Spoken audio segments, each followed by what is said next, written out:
He was mocked for touching a rich kid's piano, but when his fingers hit the keys the entire room froze. Elijah Brooks didn't talk much, not because he was shy, he just didn't see the point in filling the air when no one seemed to listen anyway. He lived on the west side of Baton Rouge near Florida Boulevard in a cramped two-bedroom apartment where the walls were thin and the neighbors louder than they needed to be. His mom Charlene worked double shifts at a local clinic and his older brother Isaiah spent most of his time with a crowd Elijah didn't trust. But Elijah, he had music, not a fancy piano or some state-of-the-art setup, just an old beat-up keyboard at the rec center down the street. Half the keys didn't work and the chord sparked if you moved it the wrong way, but to Elijah it was enough. Every afternoon after school he'd rush over, fingers itching to play. No sheet music, no lessons, just sounds he carried in his head and heart. He played what he felt, sometimes joy, sometimes anger, sometimes silence. No one had taught him, but some things don't need teaching, they just come at school. Elijah kept his head down. He wasn't a troublemaker, but he wasn't a standout either. Teachers often missed the way he tapped rhythms with his pencil during math or the way his eyes lit up when the morning announcements played the school anthem. Most of the kids didn't notice him except when they wanted to borrow answers or pick someone easy to tease. His one real escape came from Miss Delacroix, his music teacher at Martin Luther King Jr. Middle. She was the only adult who seemed to see him for more than his quiet. She'd catch him humming during lunch, pull him aside after class and ask him questions that made him think about chords, scales, how to tell a story with your hands instead of your mouth. You hear the world different than most people, Elijah, she told him once after he improvised a lullaby for a pretend baby assignment. Don't ever let that go. He didn't plan to. Then one Thursday morning just before spring break, the school announced a joint event with Bayside Prep, an elite private school across town. It was billed as a community arts exchange, which meant Elijah's class would spend a day attending workshops and watching student performances at the other school. Most kids groaned. Elijah sat up straight. Bayside Prep, he'd heard of it. Big lawns, uniforms, a cafeteria that served sushi. Rumor was their music department had a baby grand in every room. Elijah couldn't picture that. He'd never touched a real piano before. He'd seen one once though, at the downtown concert hall when his class got free tickets to the Philharmonic. It gleamed under the stage lights like something out of a dream. He didn't hear most of that concert. He was too busy watching the pianist's hands. Now he had a chance to see it for himself, maybe even play one if no one was looking. Charlene ironed his best shirt the night before the trip, even though it had a small stain near the cuff. You behave, she said, not looking up from the ironing board. Don't go embarrassing me in front of those people. I won't. Don't touch nothing you're not supposed to. He nodded. He meant it too, but music had a way of making him forget rules. But Elijah had no idea how much one mistake or maybe one moment of courage was about to change everything. The bus ride to Bayside Prep was only 30 minutes, but it felt like Elijah had stepped into another planet. As the bus pulled through the iron gates, he stared out the window at rows of perfectly trimmed hedges, fountains that actually worked, and buildings that looked more like museums than classrooms. Kids in matching navy blazers stood in groups laughing the way people do when they don't have to think about what might happen tomorrow. Everything seemed too clean, too still. Even the sidewalks felt expensive. Elijah followed his classmates off the bus, gripping the strap of his backpack. He didn't say much, just took in the sight of a courtyard with a bronze statue in the center, some founder with a scroll in one hand and a smug grin carved into his face. Inside, the floors shone like glass, the hallways smelled like lemon polish and fresh paper. No graffiti, no cracked tiles, no teachers yelling from down the hall, just quiet confidence. He walked with the group past displays of student art framed like it belonged in a gallery. One piece had an actual price tag, $200. Elijah stared. He could draw too, but no one had ever offered to buy his sketches. They were herded into an auditorium where the Bayside students were already seated in neat rows. An older man with silver hair welcomed them with the same voice people use at church. He said a few things about unity and creative expression and called the event a celebration of talent from all backgrounds. Elijah looked around and counted out of everyone in the room, he was one of maybe 5 black students. Most of the Bayside kids looked like they'd never missed a meal, never been told not today, never had to wait until Friday for new socks. They watched a short performance by the Bayside Jazz Ensemble. It was good, clean, practiced, even impressive, but something about it felt rehearsed in a way that made Elijah's chest tighten, not because he wasn't good enough, because he knew he was, but no one here would believe that unless he proved it. They split into breakout sessions. Elijah was assigned to a songwriting workshop in room 208. He walked there with a group of kids he didn't know, staying quiet while others made jokes about cafeteria food and whose Tesla their parents drove. Room 208 was a music room, all right, but not like the one back home. This one had floor-to-ceiling windows, soundproof walls, and instruments lined up like soldiers, guitars, violins, a cello in the corner. But what caught Elijah's eye was the piano. A gleaming black Steinway grand, bigger than any instrument he'd ever touched. The lid was open, the keys polished like bone. The instructor hadn't arrived yet, and most of the kids took seats without much interest. Elijah didn't. He stood by the wall, eyes locked on the piano like it was daring him. Then he heard a voice behind him. Don't even think about it. He turned. A tall boy with slick back blonde hair was staring at him, flanked by 2 others who looked like they practiced scowling in the mirror. The tall one was wearing a monogrammed blazer.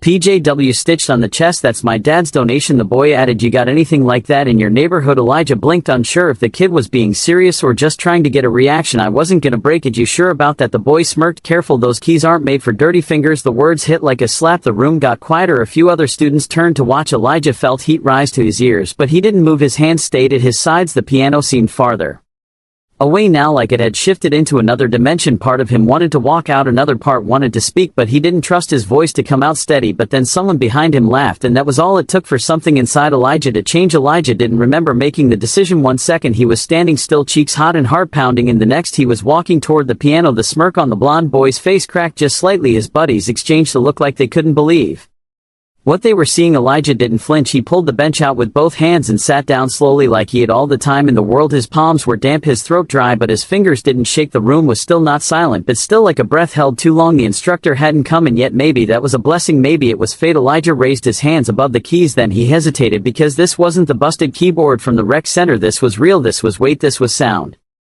that carried and echoed and filled a room, not because of volume but because of presence. He could feel every eye on his back. He could hear Preston's voice echoing inside his head. Dirty fingers, like his skin had somehow stained the air. He took one more breath and pressed the first key, a simple C, soft, clean. It rang out like it had been waiting for him. Then came an E, then G. He built the chord the way he always did, by feel. No one told him how and no one had to. Music was the only thing that ever made sense. Without needing to be explained, he let his left hand follow, walking bass notes, gentle at first, then stronger. Then the right hand returned, weaving a melody over the rhythm, something familiar but unfinished. It was the tune he always played to himself when he was alone, the one he'd never named because it felt too personal, a song that didn't need words to say what he couldn't. The room began to shift. Conversation stopped. Chairs creaked as people leaned forward. The two boys who stood behind Preston no longer looked amused. They looked confused. Preston didn't speak, but his mouth tightened, and Elijah, he didn't even notice anymore. He wasn't playing for them. He was playing for the nights he spent alone in his room, listening to the sounds of his city outside his window. He was playing for the Sundays when his mother swayed to gospel at church, eyes closed, face soft. For once he was playing for the version of himself that had never been told don't touch. That the music swelled. His hands flew faster now, confident and sharp. It wasn't perfect. He missed a note, stumbled on a chord. But it didn't matter. It was raw, alive, the kind of playing that didn't ask permission. When he stopped, the room didn't react right away. There was a pause, the kind that usually follows a punch in the gut. Then a girl near the back let out a soft whoa. Another student clapped. A few others joined. Preston didn't move. His hands were clenched at his sides. That wasn't bad, one of his friends muttered, but Elijah heard something else in his voice. It was respect. The door creaked open. The instructor finally walked in, holding a clipboard. She paused mid-step, looking from Elijah to the stunned class. Did I miss something? She asked. A kid near the front nodded slowly. Yeah, you did. Elijah stood up, slowly pushing the bench back into place. He didn't say anything. He didn't need to. For once the silence wasn't awkward, it was earned. But just as Elijah thought it was over, he turned and found something waiting for him in the hallway that he hadn't expected at all. Elijah stepped into the hallway, his chest still tight from the adrenaline, unsure whether to feel proud or afraid. He hadn't planned to play, he hadn't even known if he could, but he did, and now everything felt different. That's when he saw them. A small crowd had gathered outside the music room, students from other workshops, a few teachers, all drawn by the sound. Some looked curious, others surprised, a few even impressed, but the one face Elijah locked onto immediately was Miss Delacroix. She stood near the back, her hand covering her mouth, not in shock, but in something else, something softer. Her eyes shone in a way that made Elijah look down for a second. She walked toward him slowly. You really played that? She asked gently. He nodded. That was yours, that music? He nodded again, almost afraid to say it out loud. She looked past him into the room, then back at him. Elijah, that wasn't just good, that was something people remember. He didn't know what to say. He hadn't thought about being remembered. He just wanted to touch the keys, hear what they sounded like when played without fear. Another teacher approached, someone he didn't recognize, a tall woman in a gray blazer, clipboard tucked under her arm. She bent slightly to meet him. At eye level, I'm Mrs. Coldwell, she said. I run the advanced music program here. I heard you from down the hall. He opened his mouth, but nothing came out. She didn't seem to mind. Have you ever taken lessons? He shook his head. Where did you learn to play like that? Just practicing, he said. I play at the rec center sometimes and at home when my brother lets me use his headphones. She smiled. Well, you've got something special, that kind of ear, that kind of expression. You don't teach that, you guide it, you nurture it. Behind her, Preston finally emerged from the classroom, his blazer crumpled from leaning against the wall too long. He scanned the crowd, then focused on Elijah. Their eyes met, but neither said a word. One of Preston's friends whispered something and laughed, but Preston didn't respond. His face was hard to read now, not angry, not smug, just unsure. Miss Delacroix stepped in. Elijah, how would you feel about playing something at the final performance this afternoon? He looked up sharply. Me, yes. They always leave space for one guest student to share something at the closing. I think no, I know you should do it. He looked at the floor, then at Mrs. Coldwell, then back to Miss Delacroix. A wave of nerves hit him like a second punch. Performing once in a classroom was one thing, playing in front of the whole auditorium, I don't know, he muttered. You don't have to, Miss Delacroix said gently, but I think you'll regret it if you don't. He knew she was right. He nodded slowly. Okay. The teachers began to scatter, the hallway clearing.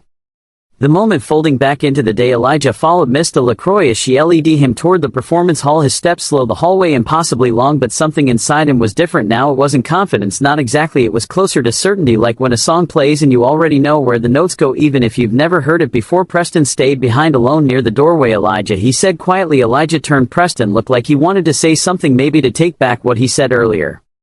Maybe to act like none of it happened, but instead he just gave the smallest shrug and turned away. But as Elijah entered the auditorium later that day, he had no idea who else would be watching from the shadows and how deeply his performance would echo beyond that room. The auditorium was brighter than Elijah remembered. He stood behind the curtain, heart pounding, staring at the polished stage floor. Rows of chairs stretched out beyond the stage, already half filled. Students shuffled in with snacks and programs, joking and scrolling on their phones. A few teachers stood near the back chatting in low voices. Everything looked casual except to Elijah. He was wearing the same wrinkled shirt from that morning, sweat beginning to darken the collar. His fingers trembled slightly, not from fear of playing. He trusted his hands. It was the crowd, the unfamiliar eyes, the weight of being seen. Miss Delacroix appeared beside him, her voice low. "They're going to love you. What if I mess up?" he asked. "You won't, and even if you do they'll still feel it." That helped a little. The student announcer, a tall girl with thick glasses and a polished voice, introduced the event's closing performance. "We'd like to welcome a guest student from Martin Luther King Jr. Middle School, Elijah Brooks, with an original piano piece." Polite applause. Elijah stepped out. He didn't look at the crowd, just focused on the piano waiting at center stage. It gleamed under the lights, same as before, like it knew him now. He sat, took one breath, let his fingers find their home, and he played. It wasn't the same melody as earlier. This one was slower, quieter, more patient, like a letter written out loud. It started with the kind of ache you can't name, something in the pauses between notes, the way certain chords hung longer than they should. Then it shifted, grew warmer, braver, like something fighting to stand on its own feet. Every measure told a piece of him. The nights alone in his room, the sound of his mother praying in the kitchen when she thought he was asleep, the way the rec center keyboard sparked sometimes but never stopped working. The room stilled, even the faculty stopped whispering, phones lowered, eyes lifted, and somewhere in the second half the emotion behind his notes caught up to him. His chest clenched, his eyes stung, but his hands didn't falter. He played all the way through. When the last note faded, he lifted his hands slowly, like releasing something heavy. Silence, then a single clap, then another, then the whole room. A standing ovation didn't happen. This wasn't a movie, but the applause was real. Full. Some students stood. One teacher wiped her eye. Even the announcer looked surprised. Elijah stood, bowed without thinking, then walked off stage fast before the crowd could catch him. In the hallway he leaned against the wall, breathing hard. Then a voice that was incredible. He turned. Preston. His blazer was buttoned now, hair a little neater, but the cockiness was gone. He wasn't flanked by friends this time. "I didn't know you could do all that," he said. Elijah said nothing. Preston shifted. "What I said earlier, I was out of line." Still Elijah didn't speak. "I guess I just didn't expect it." Elijah looked at him, then said quietly, "You didn't have to." Preston nodded once. "Yeah, and that was it. No big moment, no handshake, just an awkward pause and two boys standing in a hallway too big for either of them." Miss Delacroix came out smiling. "You did it." He managed a breathless laugh. "I think I did." She looked at him for a long second. "Let's talk later. There's someone I want you to meet." But what Elijah didn't know was that someone in the crowd had already made a call, one that would open a door he never imagined he could walk through. By the time the bus pulled back into the parking lot of Martin Luther King Jr. Middle, the sky was streaked with gold. Elijah sat near the back, forehead resting against the window, watching Baton Rouge roll by in pieces. Fast food signs, gas stations, corner stores, familiar again, comfortable but smaller now. He hadn't said much on the ride. Some classmates gave him high fives. A few asked how he learned to play, like that one boy Jammery even joked, "Bro, you made rich kids clap, that's magic." Elijah had smiled, but inside everything still buzzed. Not nerves, not fear, something else he didn't have a word for yet. Miss Delacroix waited at the bottom step as students climbed off the bus. "Elijah," she said, pulling him aside gently, "that woman I introduced you to, Mrs. Coldwell, she wants to see you again." He blinked. "Why?" "She runs a summer arts program, scholarship based," she said. "It's rare to find someone like you who hasn't been formally trained." He looked down at his sneakers, the left one scuffed. "I don't have money for lessons." "That's the point," Miss Delacroix said. "You wouldn't need any. Everything's covered. You just have to show up and play." Elijah didn't know what to say. Opportunities like that didn't come to kids like him, not without strings. "I told her I'd talk to your mom," she added. "She'll want to know." That night at home, Charlene stood in the kitchen holding the brochure in one hand and a half-burnt grilled cheese in the other. Her face didn't say much, but her silence was loud. "They're not trying to use him for anything?"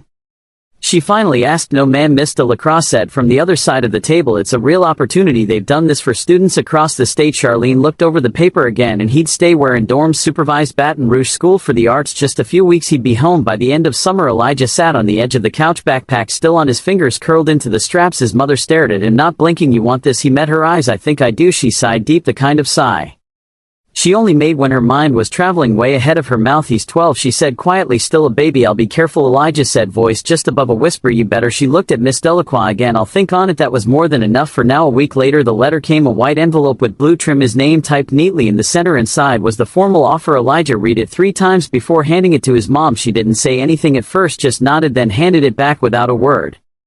He packed his things in a duffel bag that was too big for him. Miss Delacroix drove him to the campus herself. On the way there she told him about other kids who had gone through the program, some who had never even touched a real instrument before their first lesson, others who'd gone on to places like Juilliard and Berkeley, but none of them sounded like you, she said. And I mean that the campus wasn't like Bayside. It wasn't shiny, it wasn't fancy, but it felt honest. The music building had paint chips on the windowsill and benches, worn smooth from years of waiting students. He liked that his first day he played in front of 3 instructors. They didn't ask where he came from, they asked what key he felt most at home, and he said D minor. They nodded like they understood. By the end of the first week he'd written 3 new pieces. By the end of the second he was teaching a classmate how to move through changes with feel instead of math. One evening after dinner his instructor sat beside him in the practice room. You know what I told my husband after I heard you play?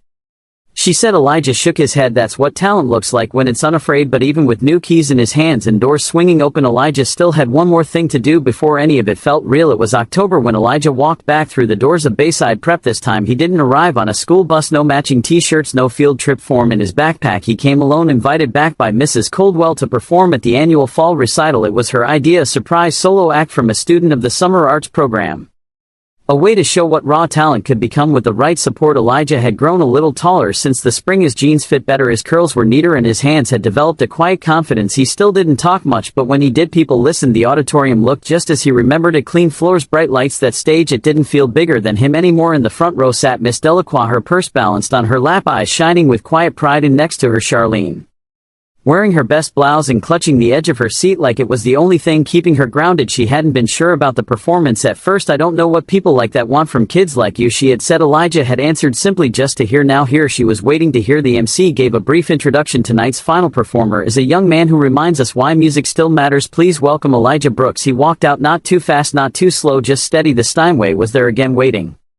This time he didn't hesitate. The piece he played was new, something he'd written 2 weeks earlier, inspired by his summer. It had no title, just movement. It started low, steady, like steps being counted, then climbed measure by measure into something warmer, more certain. There were flourishes, yes, but nothing showy. Everything had purpose. Notes flowed like thoughts forming mid-sentence, honest, true. Halfway through he glanced up. Preston sat 3 rows back, arms folded, watching. They hadn't spoken since that hallway.